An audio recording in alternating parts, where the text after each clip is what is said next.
যেই ব্যক্তিটা শুক্রবার ছাড়া মসজিদের চেহারা দেখতো না, সেও রমজান মাস আসলে 20 রাকাত তারাবির জন্য ঘন্টার পর ঘন্টা দাঁড়ায় থাকতে পারে।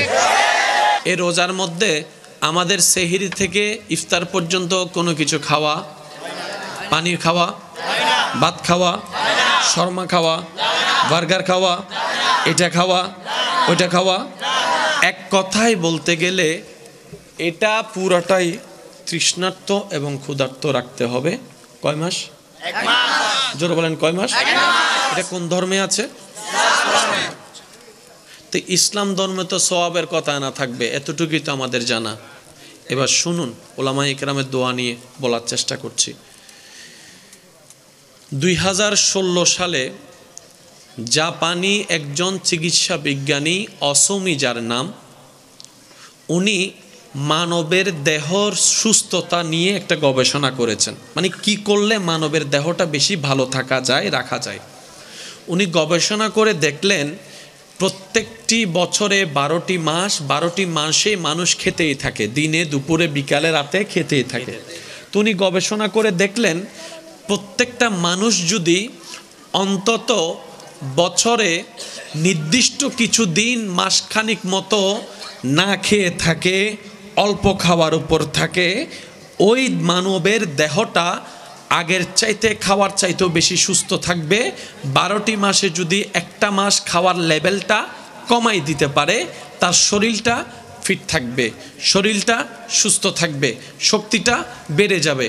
ওনার গবেষণায় উনি এই মতামতটা দিয়েছেন।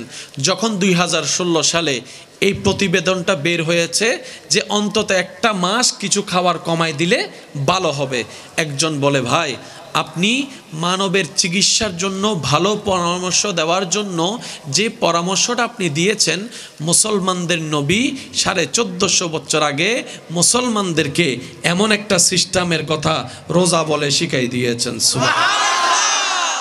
আপনি শুধু একটু ভাবুন, আপনি ভাবুন 2016 সালে একজন চিকিৎসা বিজ্ঞানী যে পরামর্শটা দিচ্ছেন মানবের শরীরের সুস্থতার জন্য, একই পরামর্শ 1450 বছর আগে ইসলাম দিয়েছে। তাহলে ইসলাম শুধু একটা সওয়াবের ধর্ম নয়, এটা একটা চিকিৎসার ধর্ম। জোরে জোরে আমি আওয়াজটা একটু বড় করে চাচ্ছি। তাহলে ইসলামের ভিতরে শরীরের চিকিৎসাও আছে। জোরে বলেন না, শরীরের চিকিৎসাও আছে। এবার আমি আস্তে করে হই না, ওনার কানা জোনো হই না। শক্তি কি নহাইলে বাড়া দেন, হাইলে বাড়া দেয়। কিন্তু রমজান মাসে দেখুন না, নহাই তো ওনার পরে শক্তি লাগে দেয়। বাস্তব হলে বলেন হ্যাঁ, নাইলে না বলেন, আপনারাই বলেন। রমজান মাসে তুলনামূলকভাবে খাবার কম হলেও মানবের ভিতর কেমন যেন একটা স্পিড কাজ করে। কেমন স্পিড কাজ করে জানেন? যেই ব্যক্তিটা শুক্রবার ছাড়া মসজিদের চেহারা দেখতো না, সেও রমজান মাস আসলে 20 রাকাত তারাবির জন্য ঘন্টার পর ঘন্টা দাঁড়ায় থাকতে পারে। এই যে একটা স্পিড, এটা তো কোনো দোকান থেকে আসে নাই, কোনো লাইন দিয়ে ঢুকে নাই। এটার নামই ইসলাম, এটার নামই ইসলাম। বুঝতে পারিনি, বুঝার মতো ব্যর্থতা আমাদের, বুঝানোর মতো উপস্থাপন করতে পারিনি, ব্যর্থতা আমাদের, নেওয়ার মতো নিতে পারিনি, ব্যর্থতা আমাদের। মনে রাখবেন আমার ইমানদার ভাইয়েরা, ইসলামের মধ্যে কমতির ক পর্যন্ত নাই। সম্পূর্ণ দিকে স্ট্যান্ডার্ড লেভেলের চাইতে স্ট্যান্ডার্ড যে ধর্ম, ইন্নাদ-দীনা ইনদাল্লাহিল ইসলাম, এটাই হচ্ছে ইসলাম। বলেন সুবহানাল্লাহ। ইসলামকে বাঁচার কিছু নাই, আমাদেরকে বাঁচতে পারবে। বাঁচাবাসি করলে আমাদেরকে করতে পারবে, ইসলামকে করার সুযোগ। সেজন্য প্রথমেই বলেছি, নামের ইসলামওয়ালা আর অরিজিনাল ইসলামওয়ালার মধ্যে একটু পার্থক্য আছে। আমাদেরকে অনেকে ইসলাম ভুল বুঝে আমাদেরকে দেখে। তা আমি শ্রদ্ধার সাথে বলি, ভাই আমাদেরকে দেখে ইসলাম বুঝতে চাইলে তুমি ভুল বুঝবা। তোমার যদি ইসলাম বুঝতে মন চাই, আবু বকর সিদ্দিকের জীবনী দেখো, ফারুক আজমের জীবনী দেখো, ওসমান গনির জীবনী দেখো, মৌলা আলীর জীবনী দেখো, ইমাম হাসান ও হোসাইনের জীবনী দেখো, আল্লাহর ওয়ালিদের জীবনী দেখো। তুমি বলতে বাধ্য হবা এমন চরিত্র যে ধর্ম শিখায় এই ধর্মের চাইতে শ্রেষ্ঠ কোনো ধর্ম নেই। বলেন সুবহানাল্লাহ। আমরা যে বাটফার, এটা আমরা নিজেরাও জানি। আমি তো নিজেরে কইছি, আপনারটা আপনি বলেন। আমরা কি সত্যিকার মুসলমান হতে পারছি? পরিপূর্ণ কেউ পারি নাই। তাহলে ইসলাম ধর্মে রোজা দিয়েছে, বলেন না, রোজা দিয়েছে। এই রোজার মধ্যে আমাদের শরীরের উপকার। এবার বলেন আমরা সেই উপকারটা পাচ্ছি না কেন? আমরা রোজাকে রোজার মতো রাখতেও জানি নাই, সেহরিকে সেহরির মতো করতেও জানি নাই, ইফতারকে ইফতারের মতো করতে জানি না। এবার শুধু আপনাদেরকে বলি, ডাক্তার কি বলেছে? শরীরে সুস্থ থাকার জন্য কম খাওয়া ভালো। ভাইয়া জোরে বলেন, কম খাওয়া ভালো। এই যে আপনি সকাল থেকে না খেয়েছিলেন, আপনার ভিতরের মধ্যে ক্ষুধা লাগে নাই? আপনার খাবার হজম করার জন্য কিছু পোকা আছে না? আপনার খাবার তো ওই পোকাগুলা তো কোনো খাবার পাচ্ছে না, যেহেতু আপনি খাচ্ছেন না। তখন তিনি কি করেছেন? ওই পোকাগুলা কি করে পেটের মধ্যে আশেপাশে জমে থাকা ময়লা যেগুলো আছে সবগুলা খাইতে থাকে। খাইতে থাকার কারণে নতুন কোষ সৃষ্টি হয়।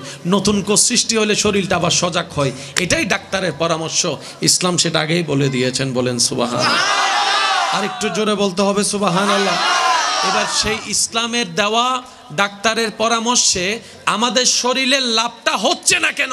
আমরা সারাদিন না খেয়ে শরীরের যতটুকু উপকার করছি, ইফতারের সময়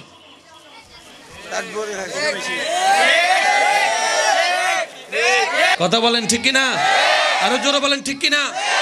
সারাদিন না খেয়ে শরীরের যতটুকু উপকার করেছি, ইফতারের সময় খাইতে না জেনে তার চাইতে বেশি লস করে দিয়েছে।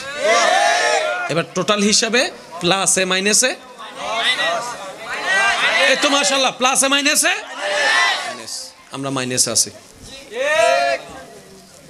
মাশাআল্লাহ আমরা মাইনাসে আছি, কিন্তু আমরা চাচ্ছি কি লাভ থাকতে। লাভ মানি প্লাস, মনোযোগ আছে ভাইয়া? লাভ মানি প্লাস, আমরা থাকতে চাচ্ছি প্লাসে, না বুঝার কারণে চলে আসলাম মাইনাসে। তো যা হওয়ার হয়েছে, আল্লাহর কাছে ক্ষমা। আমরা যেন ভবিষ্যতে প্লাসটা বুঝে শুনে নিতে পারি। আল্লাহ আমাদেরকে একটু তৌফিক দান করুন। আর একটু জোরে বলেন। আচ্ছা, কি লাগলে এটা খায় ভাই? জোরে বলেন। পিপাসা লাগলে বলেন, তৃষ্ণা লাগলে বলেন, এই পানিটা খাওয়া হয়। ক্ষুধা লাগলে পানিটা তো কেউ, সবাই খাবার খুঁজে। আপনারা হয়তো প্রায় সময় শুনেছেন আলেমদের জবানে, সাহাবায়ে কেরাম নবীজির সাথে যারা ছিলেন ওনাদের বেশিরভাগ জীবনে খাওয়ার হতো খেজুর আর পানি। খেজুর আর মাইকের আওয়াজ এই মুহূর্তে যতদূর যাচ্ছে একটু মনোযোগ দিয়ে শ্রবণ করবেন। ইসলাম কত সুন্দর একটা গোছানো ধর্ম। সুবহানাল্লাহ জোরে বলতে হবে। সাহাবায়ে কেরামের জীবনের পুরাটা সময়ের অর্ধেকের অর্ধেক কেটে গিয়েছেন শুধু খেজুর খেয়ে। ঠিক? আপনি আমি তৃষ্ণার্ত, আপনাকে পানি দেওয়া হলো চট্টগ্রামের পানি, দাঁড়িয়ে খাবেন না বসে? আমি বলে যাব, আপনারা শুধু শুনে শুনে উত্তরটা দিবেন। চট্টগ্রামের পানি দাঁড়িয়ে খাবেন না বসে? ঢাকার পানি, সিলেটের পানি, লন্ডনের পানি, অস্ট্রেলিয়ার পানি, আমেরিকার পানি, কানাডার পানি, আর্জেন্টিনার পানি, ব্রাজিলের পানি, সাউথ আফ্রিকার পানি, সুইজারল্যান্ডের পানি, মালদ্বীপের পানি, নেদারল্যান্ডের পানি, জমজমের পানি।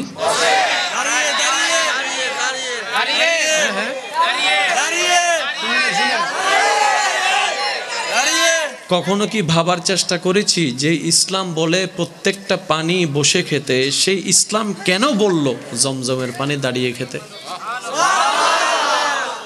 আমরা সব সময় পিছিয়ে কেন পড়ে জানেন ভাইয়া? আমরা অন্যের দোষগুলাকে ধরার জন্য যেভাবে মনোযোগ দিয়ে তাকায় থাকি, ঠিক ওই ফোকাসটা যদি নিজের ফিউচারের জন্য দিতে পারতাম, অনেক উপকার হয়ে যেত আমাদের। আমরা যখন অন্যের পিছনে লাগি, দেখবেন একটা সুই খসে পড়লো, এটা চোখে লাগে, কিন্তু নিজে যে এত বড় ভুল করে ফেলছি এটা চোখে লাগে নাই। এবার বলেন, আল্লাহ কি অন্য সম্পর্কে আমাকে, আমার সম্পর্কে অন্যকে জিজ্ঞেস করবে নাকি যার যার সম্পর্কে তাকে? তাহলে বুদ্ধিমানের কাজ কি? প্লাসে কারা থাকবে? যারা নিজের গুলাকে খুঁজবে, তারাই বুদ্ধিমান, তারাই প্লাসের মধ্যে থাকবে। কিভাবে?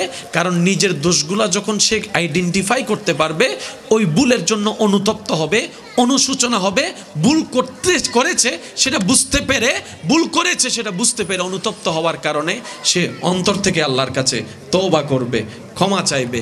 আল্লাহর কাছে ক্ষমা চাওয়ার কারণে আল্লাহ তার ভুলটাকেও মাফ করে দিবে। সুবহানাল্লাহ। তাহলে ভুল মাফ করবে কখন? তওবা করবে যখন। ভুল মাফ করবে কখন? তওবা করবে।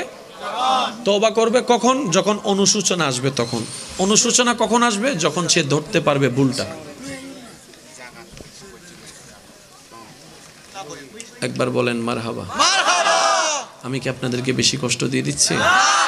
যেই ব্যক্তিটা শুক্রবার ছাড়া মসজিদের চেহারা দেখতো না, সেও রমজান মাস আসলে 20 রাকাত তারাবির জন্য ঘন্টার পর ঘন্টা দাঁড়ায় থাকতে পারে।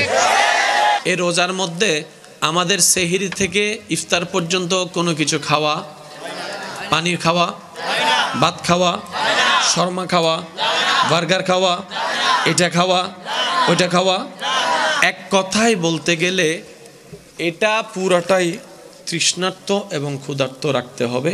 কয় মাস? 1 মাস। জোরে বলেন কয় মাস? 1 মাস। এটা কোন ধর্মে আছে? তো ইসলাম ধর্মে তো সওয়াবের কথা না থাকবে, এতটুকুই তো আমাদের জানা। এবার শুনুন, উলামায়ে কেরামের দোয়া নিয়ে বলার চেষ্টা করছি। 2016 সালে জাপানি একজন চিকিৎসা বিজ্ঞানী অসমি, যার নাম, উনি মানবের দেহর সুস্থতা নিয়ে একটা গবেষণা করেছেন। মানে কি করলে মানবের দেহটা বেশি ভালো থাকা যায়, রাখা যায়। উনি গবেষণা করে দেখলেন প্রত্যেকটি বছরে 12টি মাস, 12টি মাসে মানুষ খেতেই থাকে, দিনে দুপুরে বিকালে রাতে খেতেই থাকে। তো উনি গবেষণা করে দেখলেন প্রত্যেকটা মানুষ যদি অন্তত বছরে নির্দিষ্ট কিছু দিন, মাসখানিক মতো না খেয়ে থাকে, অল্প খাওয়ার উপর থাকে, ওই মানবের দেহটা আগের চাইতে, খাওয়ার চাইতেও বেশি সুস্থ থাকবে। 12টি মাসে যদি একটা মাস খাওয়ার লেভেলটা কমাই দিতে পারে, তার শরীরটা ফিট থাকবে, শরীরটা সুস্থ থাকবে, শক্তিটা বেড়ে যাবে। ওনার গবেষণায় উনি এই মতামতটা দিয়েছেন। যখন 2016 সালে এই প্রতিবেদনটা বের হয়েছে যে অন্তত একটা মাস কিছু খাবার কমাই দিলে ভালো হবে, একজন বলে, ভাই আপনি মানবের চিকিৎসার জন্য ভালো পরামর্শ দেওয়ার জন্য যে পরামর্শটা আপনি দিয়েছেন, মুসলমানদের নবী 1450 বছর আগে মুসলমানদেরকে এমন একটা সিস্টেমের কথা রোজা বলে শিখাই দিয়েছেন। আপনি শুধু একটু ভাবুন, আপনি ভাবুন 2016 সালে একজন চিকিৎসা বিজ্ঞানী যে পরামর্শটা দিচ্ছেন মানবের শরীরের সুস্থতার জন্য, একই পরামর্শ 1450 বছর আগে ইসলাম দিয়েছে। তাহলে ইসলাম শুধু একটা সওয়াবের ধর্ম নয়, এটা একটা চিকিৎসার ধর্ম। জোরে জোরে আমি আওয়াজটা একটু বড় করে চাচ্ছি। তাহলে ইসলামের ভিতরে শরীরের চিকিৎসাও আছে। জোরে বলেন না, শরীরের চিকিৎসাও আছে। এবার আমি আস্তে করে হই না, ওনার কানা জোনো হই না। শক্তি কি নহাইলে বাড়া দেন, হাইলে বাড়া দেয়। কিন্তু রমজান মাসে দেখুন না, নহাই তো ওনার পরে শক্তি লাগে দেয়। বাস্তব হলে বলেন হ্যাঁ, নাইলে না বলেন, আপনারাই বলেন। রমজান মাসে তুলনামূলকভাবে খাবার কম হলেও মানবের ভিতর কেমন যেন একটা স্পিড কাজ করে। কেমন স্পিড কাজ করে জানেন? যেই ব্যক্তিটা শুক্রবার ছাড়া মসজিদের চেহারা দেখতো না, সেও রমজান মাস আসলে 20 রাকাত তারাবির জন্য ঘন্টার পর ঘন্টা দাঁড়ায় থাকতে পারে। এই যে একটা স্পিড, এটা তো কোনো দোকান থেকে আসে নাই, কোনো লাইন দিয়ে ঢুকে নাই। এটার নামই ইসলাম, এটার নামই ইসলাম। বুঝতে পারিনি, বুঝার মতো ব্যর্থতা আমাদের, বুঝানোর মতো উপস্থাপন করতে পারিনি, ব্যর্থতা আমাদের, নেওয়ার মতো নিতে পারিনি, ব্যর্থতা আমাদের। মনে রাখবেন আমার ইমানদার ভাইয়েরা, ইসলামের মধ্যে কমতির ক পর্যন্ত নাই। সম্পূর্ণ দিকে স্ট্যান্ডার্ড লেভেলের চাইতে স্ট্যান্ডার্ড যে ধর্ম, ইন্নাদ্দীনা ইনদাল্লাহিল ইসলাম, এটাই হচ্ছে ইসলাম। বলেন সুবহানাল্লাহ। ইসলামকে বাঁচার কিছু নাই, আমাদেরকে বাঁচতে পারবে। বাছাবাছি করলে আমাদেরকে করতে পারবে, ইসলামকে করার সুযোগ। সেজন্য প্রথমেই বলেছি নামের ইসলামওয়ালা আর অরিজিনাল ইসলামওয়ালার মধ্যে একটু পার্থক্য আছে। আমাদেরকে অনেকে ইসলাম ভুল বুঝে আমাদেরকে দেখে, তা আমি শ্রদ্ধার সাথে বলি ভাই, আমাদেরকে দেখে ইসলাম বুঝতে চাইলে তুমি ভুল বুঝবা। তোমার যদি ইসলাম বুঝতে মন চাই, আবু বকর সিদ্দিকের জীবনী দেখো, ফারুক আজমের জীবনী দেখো, ওসমান গনির জীবনী দেখো, মৌলা আলীর জীবনী দেখো, ইমাম হাসান ও হোসাইনের জীবনী দেখো, আল্লাহর ওয়ালিদের জীবনী দেখো, তুমি বলতে বাধ্য হবা এমন চরিত্র যে ধর্ম শিখায় এই ধর্মের চাইতে শ্রেষ্ঠ কোনো ধর্ম নেই। বলেন সুবহানাল্লাহ। আমরা যে বাটফার এটা আমরা নিজেরাও জানি। আমি তো নিজেরে কইছি, আপনারটা আপনি বলেন। আমরা কি সত্যিকার মুসলমান হতে পারছি? পরিপূর্ণ কেউ পারি নাই। তাহলে ইসলাম ধর্মে রোজা দিয়েছে, বলেন না, রোজা দিয়েছে। এই রোজার মধ্যে আমাদের শরীরের উপকার। এবার বলেন আমরা সেই উপকারটা পাচ্ছি না কেন? আমরা রোজাকে রোজার মতো রাখতেও জানি নাই, সেহরিকে সেহরির মতো করতেও জানি নাই, ইফতারকে ইফতারের মতো করতে জানি না। এবার শুধু আপনাদেরকে বলি, ডাক্তার কি বলেছে? শরীরে সুস্থ থাকার জন্য কম খাওয়া ভালো। ভাইয়া জোরে বলেন, কম খাওয়া ভালো। এই যে আপনি সকাল থেকে না খেয়েছিলেন, আপনার ভিতরের মধ্যে ক্ষুধা লাগে নাই? আপনার খাবার হজম করার জন্য কিছু পোকা আছে না? আপনার খাবার তো ওই পোকাগুলা তো কোনো খাবার পাচ্ছে না, যেহেতু আপনি খাচ্ছেন না। তখন তিনি কি করেছেন? ওই পোকাগুলা কি করে পেটের মধ্যে আশেপাশে জমে থাকা ময়লা যেগুলো আছে সবগুলা খাইতে থাকে। খাইতে থাকার কারণে নতুন কোষ সৃষ্টি হয়। নতুন কোষ সৃষ্টি হলে শরীরটা আবার সজাগ হয়। এটাই ডাক্তারের পরামর্শ। ইসলাম সেটা আগেই বলে দিয়েছেন। বলেন সুবহানাল্লাহ। আর একটু জোরে বলতে হবে সুবহানাল্লাহ। এবার সেই ইসলামের দেওয়া ডাক্তারের পরামর্শে আমাদের শরীরের লাভটা হচ্ছে না কেন? আমরা সারাদিন না খেয়ে শরীরের যতটুকু উপকার করছি, ইফতারের সময়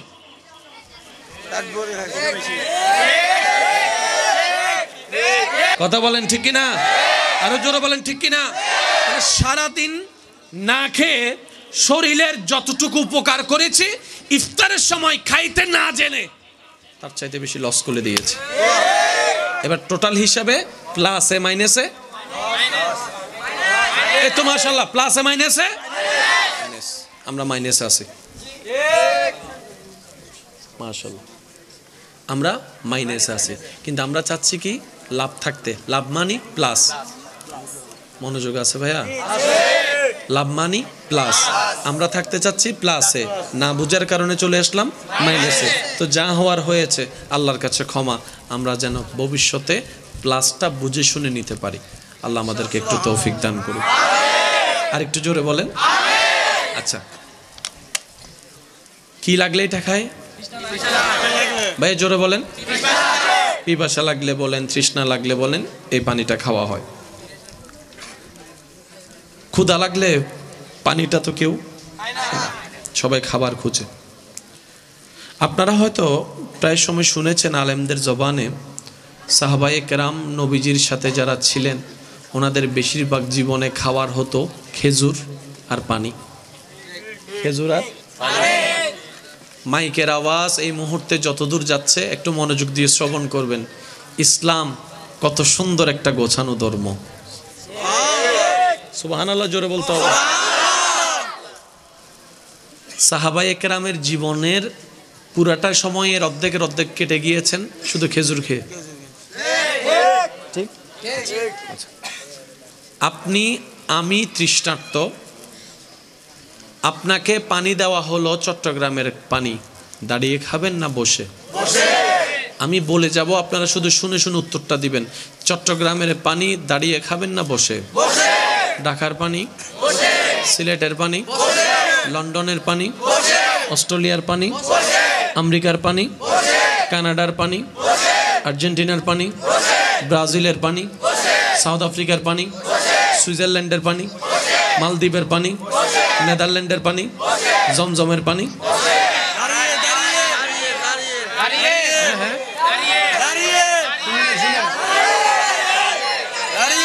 কখনো কি ভাবার চেষ্টা করেছি যে ইসলাম বলে প্রত্যেকটা পানি বসে খেতে, সেই ইসলাম কেন বলল জমজমের পানি দাঁড়িয়ে খেতে? আমরা সব সময় পিছিয়ে কেন পড়ে জানেন ভাইয়া?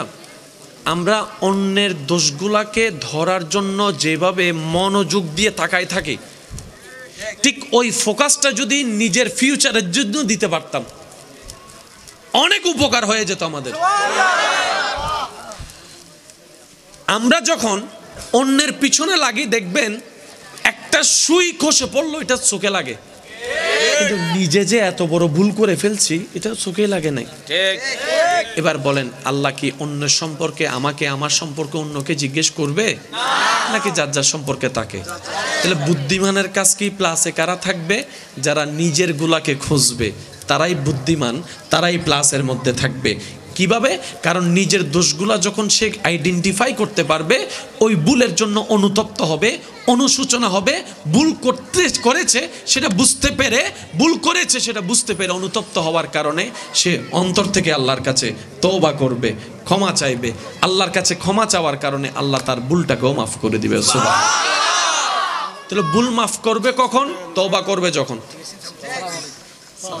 আচ্ছা, ভালোই। ভুল মাফ করবে কখন? তওবা করবে। তওবা করবে কখন? যখন অনুশোচনা আসবে তখন। অনুশোচনা কখন আসবে? যখন সে ধরতে পারবে ভুলটা। একবার বলেন মারহাবা। আমি কি আপনাদেরকে বেশি কষ্ট দিয়ে দিচ্ছি?